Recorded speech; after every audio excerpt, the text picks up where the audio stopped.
Good morning, Starknet. Yeah. All right, so 2 weeks ago, as you know now, Influence launched. And I think Influence, to my knowledge at least, is probably the most advanced on-chain game ever created.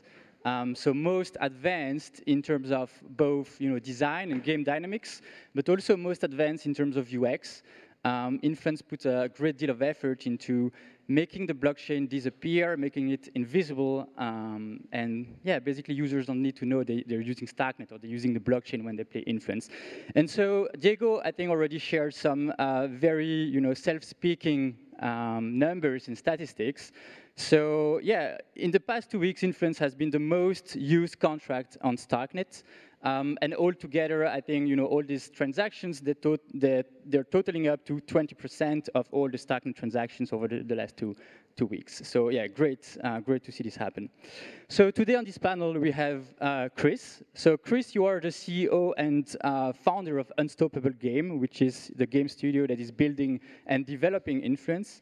You used to be a big player of EVE Online. So for those who don't know, EVE Online is, I guess, what we can call the reference of space strategy gaming. And back then, the story goes that you were very involved with EVE Online, and you realized that you were creating actually a lot of value, and that value was mostly captured by the game studio and not distributed back to users, right? And so the name of the panel today is Play Own, and so we'll have more time to discuss this. Today with us also Itamar, so you are the CEO and co-founder of Argent, and then maybe a lesser known fact is the fact that you are also the co-founder of Peak, which is a cognitive games application. So you know how to build wallets, but you also know how to build games. And finally, David, so you are a developer advocate at the Starknet Foundation. You are a big fan of Influence. You've been playing the game quite a lot already, both on testnet and mainnet. And you also teach account abstraction in the Starknet Basecamp. All right, so maybe first question for you, Chris.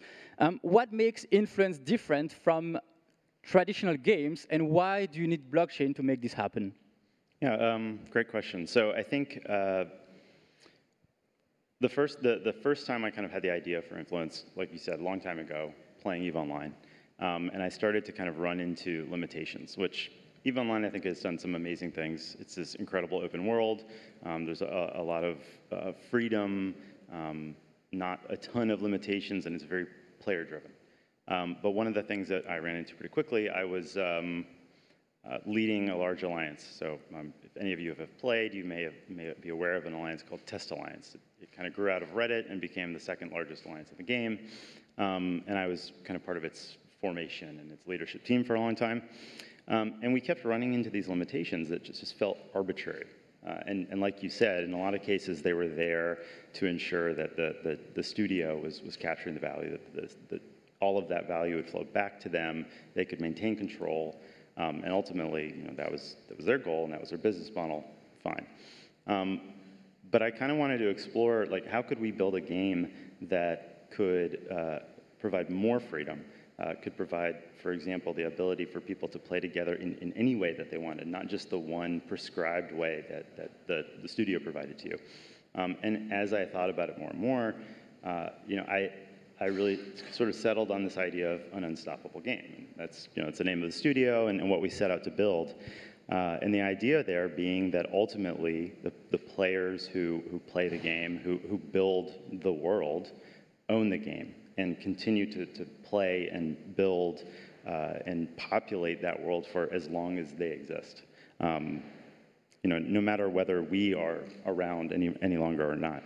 And I felt like at the time, it was very difficult to find the technology that could allow us to do that. Building that felt kind of out of reach until 2016, 2017, I kind of discovered Ethereum, like I'm sure many of you did. Started building in Solidity and started thinking maybe within a year, like, oh, light bulb, this is how we can build the unstoppable game. And so, over the span of several years, a lot of experimentation. Finally, in 2021, I said, okay, now's the time. There was a little bit of an NFT craze, which helped a little bit.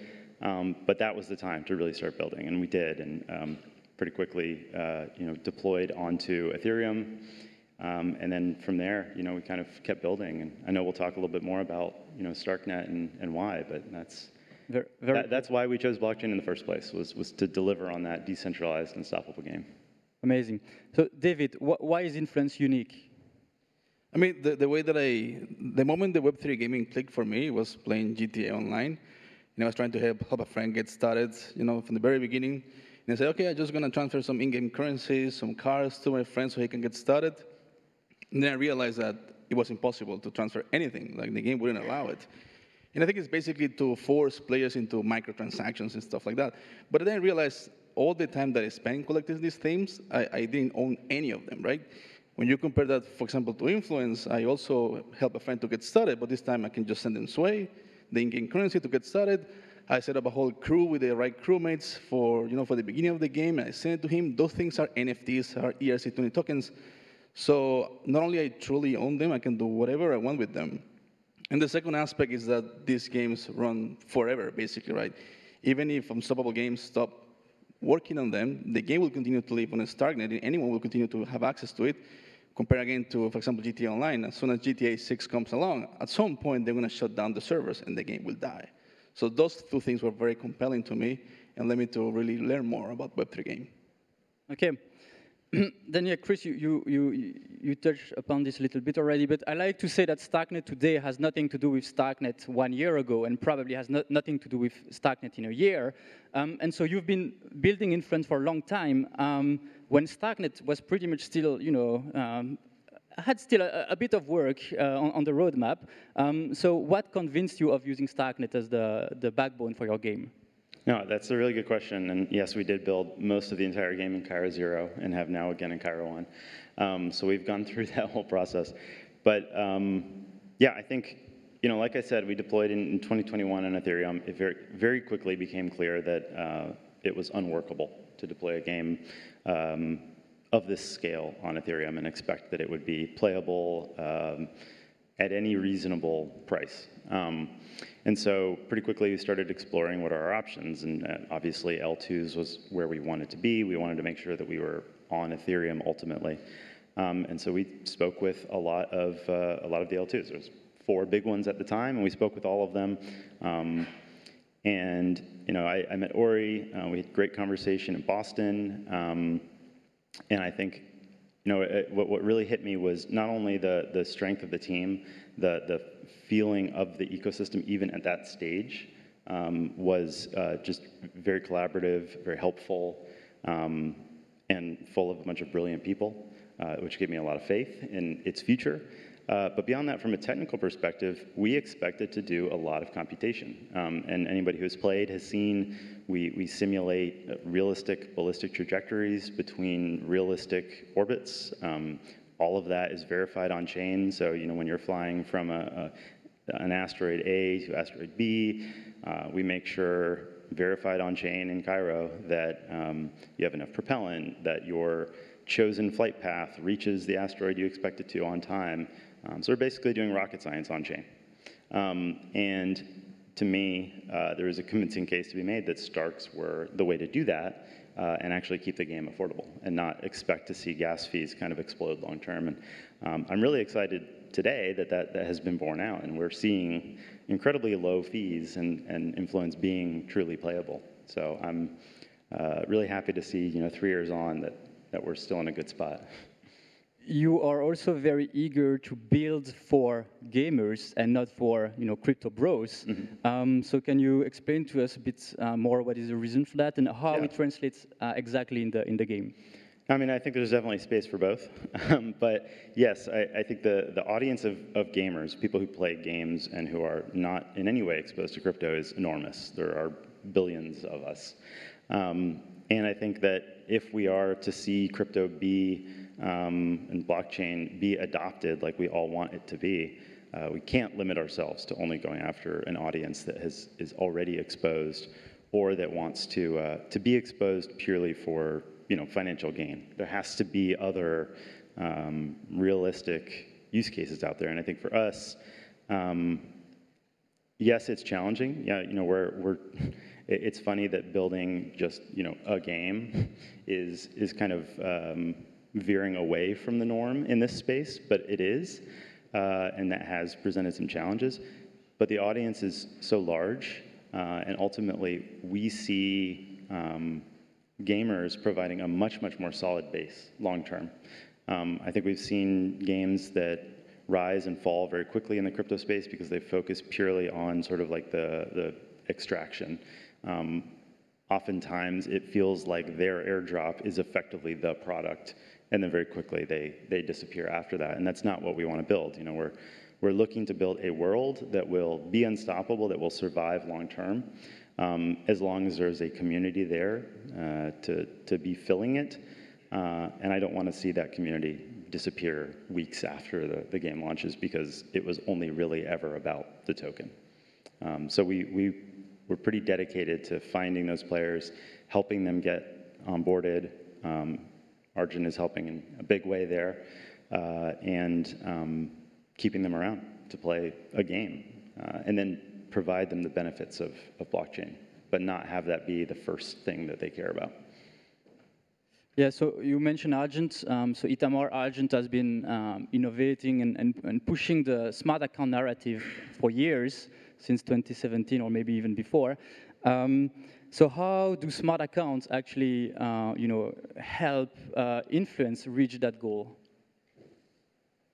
So I think what was great for us with Influence is they pushed us to be better, so that's what you want from a partner. And also to finally put ideas we had so long ago. I think we sometimes talk about Argent like the Xerox Spark. We literally invented account abstraction, gas abstraction, session keys, all those things. We presented session keys at ECC in 2018. I mean, that is ridiculous. The cost of transactions, making sessions, we were way too early. It was Julian here in the room, presented it. It was called DApp keys. And then for years, we did nothing with that. And then Influence came back with that weird ideas that we would do games for fun and play games because it's entertaining. And we'd never seen that in crypto. And then we started working with you guys. And then, you wanted to get rid of everything crypto, and I think I think it reminded us of our early days. That had always been our mission, and so I think ability to concretely what's happening now is you don't need to download a wallet. You log in straight to Influence, and we spin up a wallet on the fly. You don't pay gas. You don't need ETH or Stark to pay your transaction. With session keys, I think that was really the top of the top, so we're so glad for you to push us to get that out there and for you to implement them. You just don't see the wallet, so we are finally getting to the invisible wallet we dreamed of for years. So in crypto, we like these very technical terms, right? A bit barbaric, session keys. What is session key exactly? Can you explain? Yeah, so the issue we had is that Influence is totally on chain. You make a lot of transactions while you play. So you might make 10, 20, 30 transactions during a game sessions or even more. Typically, your wallet would pop up, and it's quite important that your wallet pops up because you're about to approve something. Will the game take all your money? What are you approving? Are you paying something $1 or $1,000, et cetera, et cetera? Of course, that would interrupt the flow. It would be unmanageable for a player. So what we did is Influence needs to be able to trigger those transactions. They would create a key, and the user would authorize that key. But with specific policy and permission. So basically, I will authorize Influence to make transactions on my behalf for maybe an hour or for a week, but they can only spend maybe $5 or $10, etc. And so at the end, once I've made that authorization, that basically looks a lot like what you would do in Web 2. Think about a Google login, can I access your email, yes, no. Here, it's more around what can I do with that key? And then you start playing, but that key can only interact with Influence smart contract. That key cannot go get your funds out of a Cubo or send your USDC to someone else. So really, once that is really tight, makes it very secure, and the user can really just focus on the game. David, I feel like with session keys, embedded wallets, Paymaster from the Avenue team, we kind of, we are now in a very good spot on Starknet for gaming. So we probably have 30 to 40 games being built at the moment. So how do you see this evolving in the coming month and maybe years? We know that building a game takes a bit of time. I mean, I think as the network also evolves, new use cases will emerge. For example, playing Influence. One thing that I'm looking forward is this block packing. So it reduces transaction time, right? So you wait less once you perform an action, or the idea that the block times also get reduced because that also affects the games and makes it more dynamic. So as the network gets faster, new use cases unlocks, and then you have things, for example, like ephemeral layer 3s, right? Then you have even one step further, you have like a client-side proving once, for example, this two prover comes available for anyone to use. So you go from very like a slow-paced game, like a strategy games, to things that are more, maybe not real-time, but closer to it. So the breadth of games that you can implement with that is much bigger than that. Any other opinion on this? No, I think it's a great point. I mean, you're making me think about kind of our planned evolution as well for Influence. If you've played, you probably know that this launch was called Exploitation. It's all about the economic gameplay, mining, refining, building buildings, building ships. But we have two more releases that we're working on. The first one is called Discovery, and then eventually Conflict. And we've sort of aligned those around what you're talking about, kind of as we see blockchain and starknet in particular evolving and providing more of those capabilities, we're trying to match our roadmap to that so that we can eventually reach that sort of much more real-time conflict-based gameplay, which right now felt unachievable. So I'm really excited to see kind of that evolve and us evolve along with it. And I think besides the technical aspect, I want to see the community embracing the idea of autonomous worlds, like that they can build mini games on top of the world of Influence, or build alternative clients. I mean, like a VR client for Influence like that, or maybe in the future a full modding of the game, right? This idea of infinite modding that you can do with games that are fully on chain. So that's something that I also look forward to see how the community actually embraces and expand the universe. Absolutely, and actually, it's pretty cool. We have three people here today that are part of our community and who have been building in that sense.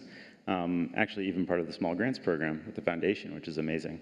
And they are building, I think, already a alternate client. It's limited in scope right now, but it does things that our client doesn't do today.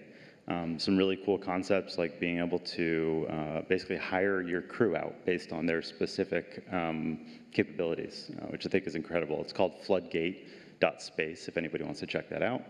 And I think it's just really cool to see that that part of the vision, the composability part, that wasn't really possible in EVE Online, was one of the things that I really missed and wanted to see start to come alive purely because we are on chain and on Starknet. There's effectively nothing we have to do to make that possible. Of course we are, and we're trying to encourage it, but it could happen with no input from us. And I think like that's key. That has to be there if we're going to build this kind of world that we expect can outlive us.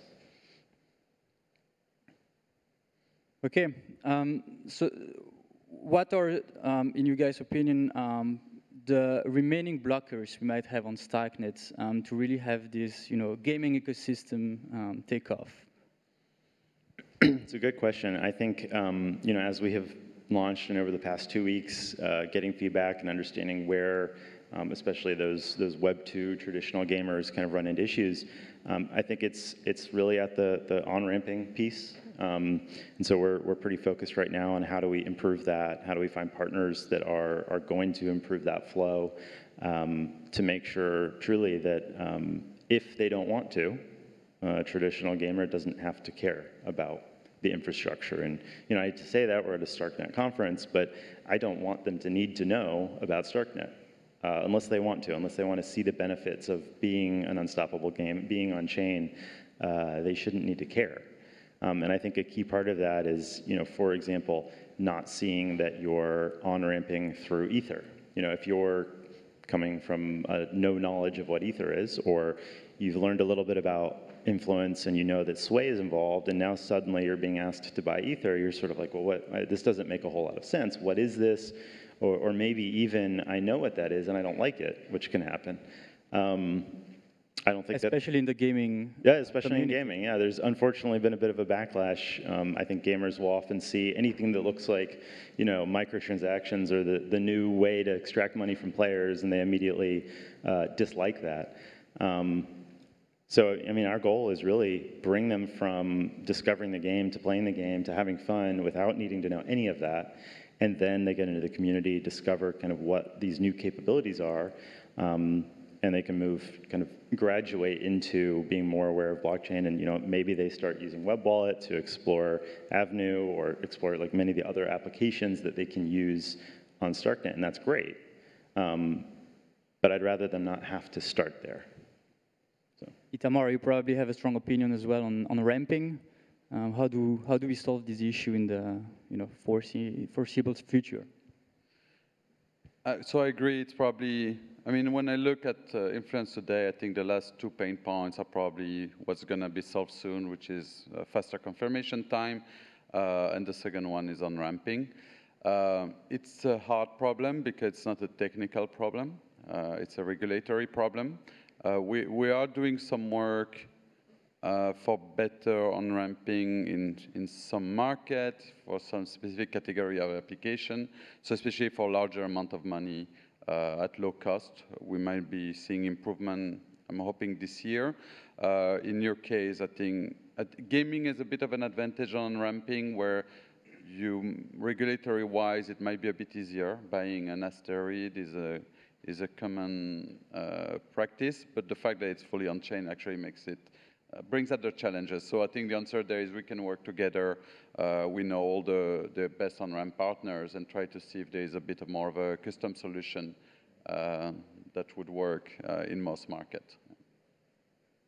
I think I would say the best way to solve that is probably to not need to on-ramp people. And by that, I mean if we create a big enough on-chain economy, if we start paying our salaries to teams in crypto because now they can spend it with the Argent card, then when you go to Influence, you don't need to on-ramp. And actually, on-ramping problem is one of the main reasons Web Wallet is built the way it is.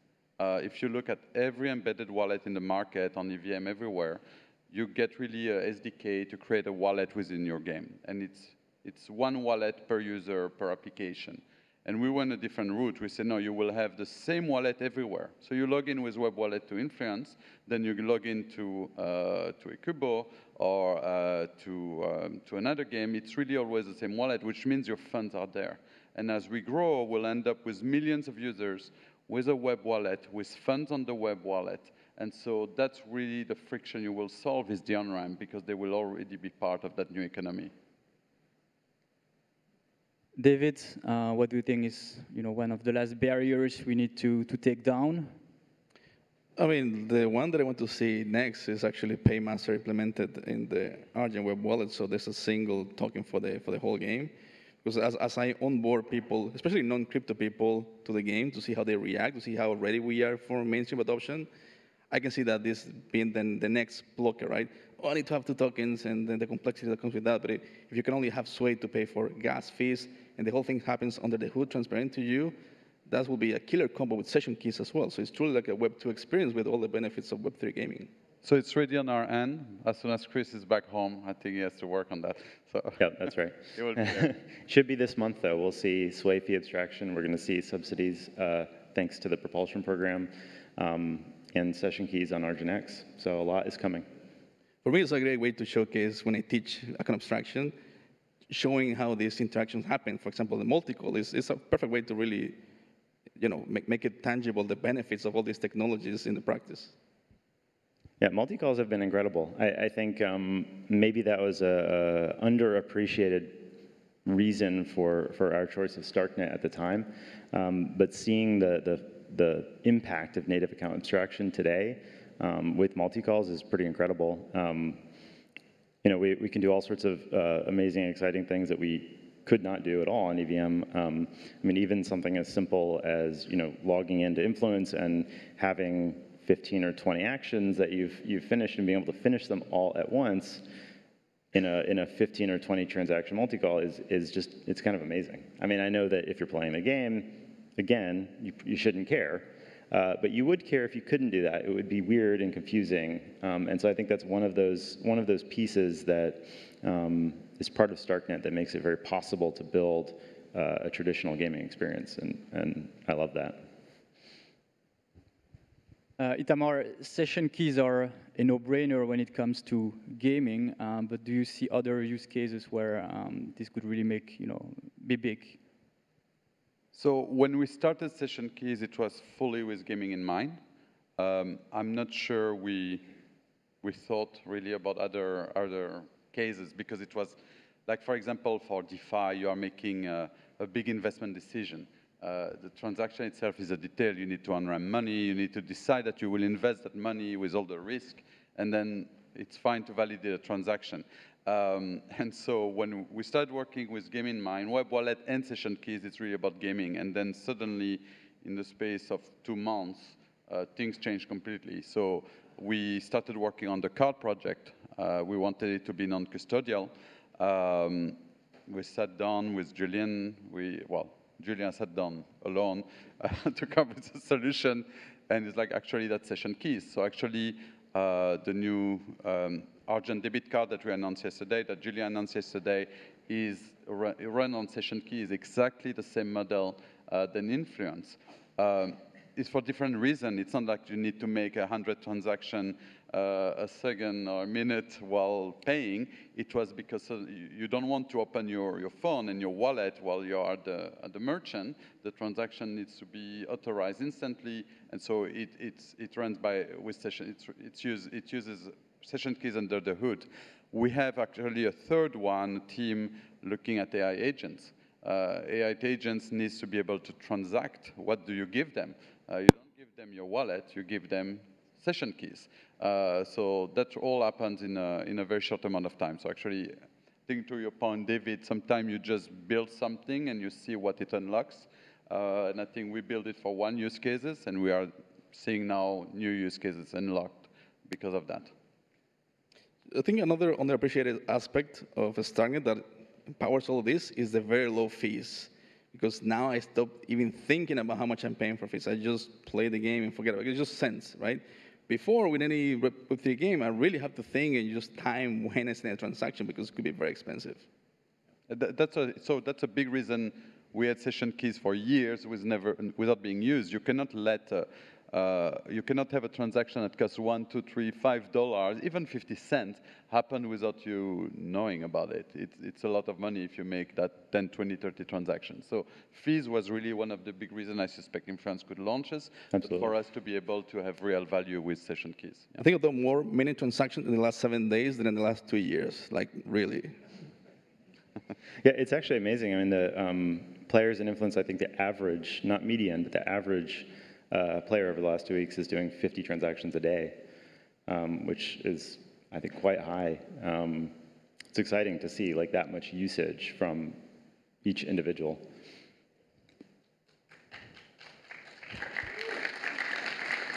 So I guess it's the audience telling us we're out of time. Thank you. Thanks a lot, guys. Very interesting.